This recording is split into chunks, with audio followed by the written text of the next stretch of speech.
सीमांत गांधी का संगठन है खुदाई खिदमतगार, जिसमें हम लोग काम करते। और इस समय हम सब जानते हैं कि सबसे ज़्यादा ज़रूरत हमारे देश में सद्भावना के काम करने की है, लोगों को आपस में जोड़ने की है। तो उसी के सिलसिले में आज एक प्रोग्राम था। हम लोग एक युवाओं को, ख़ास तौर से जो स्टूडेंट हैं, हर साल उन 2 लोगों को एक अवार्ड देते हैं, अंकित जुनैद सोशल हारमोनी अवार्ड। तो इस साल हमने ये युवराज भाई महाराष्ट्र के और आपके आयुष चतुर्वेदी दिल्ली यूनिवर्सिटी के हैं जो उत्तर प्रदेश के, उनको दिया है। अंकित जुनैद, जिस तरह इसका नाम रखा गया है, इस अवार्ड शो का नाम रखा गया है, ये किस तरह से समाज पर एक प्रभाव डाल रहा है? जी, प्रभाव इस तरह से डाल रहा है कि अंकित सक्सेना और हाफिज़ जुनैद ये दोनों ही युवा लोग थे। और अंकित सक्सेना जो एक मुस्लिम युवती से प्रेम करते थे और उसके कारण कुछ सांप्रदायिक तत्वों ने उनकी हत्या कर दी, और हाफिज़ जुनैद जो मुसलमान थे और कुछ सांप्रदायिक तत्वों ने उनकी हत्या कर दी। तो ये अंकित जुनैद नाम से जो सोशल हारमोनी अवार्ड है, ये इस बात को जतलाता है कि अंकित हिंदू थे और हाफिज़ जुनैद मुस्लिम थे, और सांप्रदायिकता के शिकार ये दोनों ही हुए। तो इसका जो साफ महत्व है ये बताता है कि सांप्रदायिकता हिंदू और मुस्लिम दोनों के ही खिलाफ है। ये अंकित की भी हत्या कर सकती है, ये जुनैद की भी हत्या कर सकती है।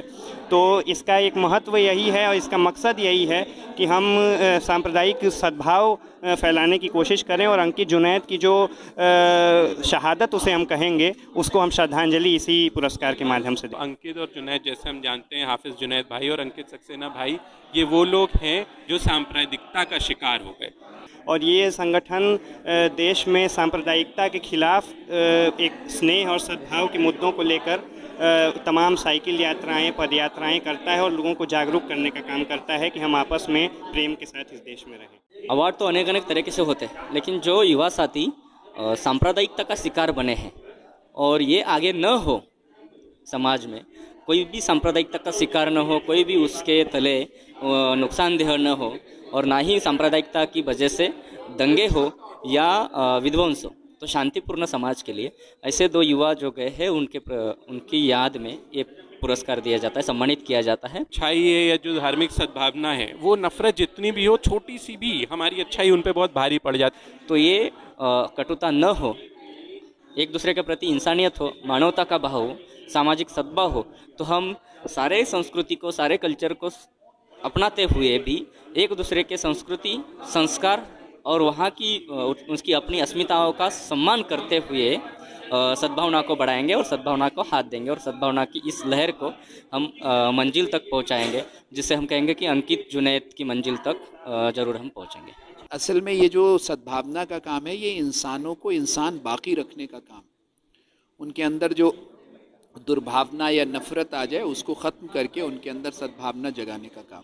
देखो, हर समस्या का समाधान संवाद है और संवाद ही यह माध्यम है।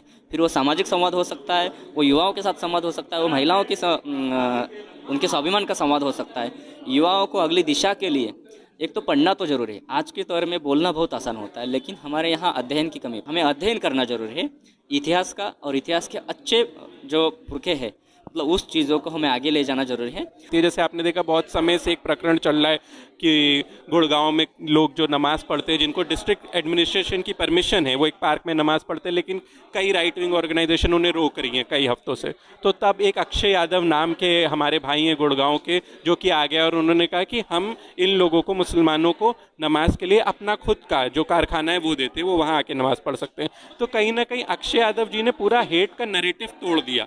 आप एक युवा हैं, कोई युवाओं को ऐसा संदेश देना चाहेंगे जिससे वो जो सांप्रदायिक में अराजकता के अलावा, मतलब उसके विपरीत जाके कुछ बढ़िया और कुछ प्रोग्रेसिव जो हमारे समाज के लिए और हमारे हिंदुस्तान के लिए अच्छा हो, उसके लिए कोई संदेश देना चाहेंगे? ज़रूर, युवाओं के लिए, जैसा मैंने पहले भी कहा कि सामाजिक सद्भाव के लिए हमें संवाद की ज़रूरत है और एक दूसरे के प्रति मानवता का दृष्टिकोण रखने की ज़रूरत है। अगर कभी झगड़ा भी होता है तो उससे संवाद करो, कटुता ना पैदा करो। किसी भी धर्म में, किसी भी जाति में ये लिखा नहीं है कहीं भी, और इतिहास में भी हम देखें कि एक दूसरे के प्रति हम रहे हैं। तो भविष्य के लिए और युवाओं के लिए यही कहूँगा कि हमारे दोस्तों के साथ भी, चाहे किसी भी जाति धर्म का हो, उनके साथ भी हम संवाद करते रहे। और हम एक तो कम से कम ये बात कर सकते हैं कि अगर मैं युवा हूँ और मैं युवराज हूँ, तो मेरे लाइफ में हर जाति और हर धर्म का कम से कम एक तो दोस्त हो, चाहे वो महिला हो चाहे वो पुरुष हो।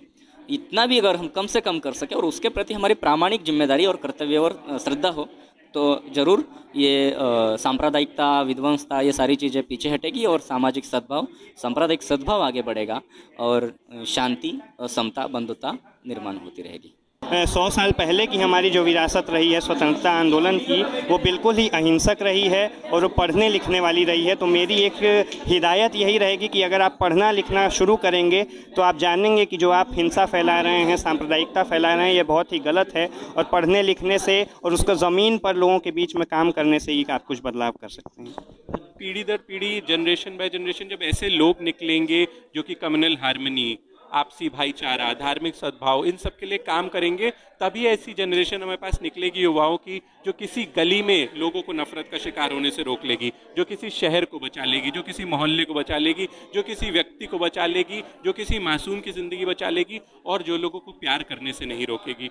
हर प्रक्रिया, हर समय की कुछ घटनाएं हैं जो हमें विपरीत करती है, लेकिन उस विकृति को हटाकर, उस विकृति को दबाकर हमें एक कदम आगे जाना होगा।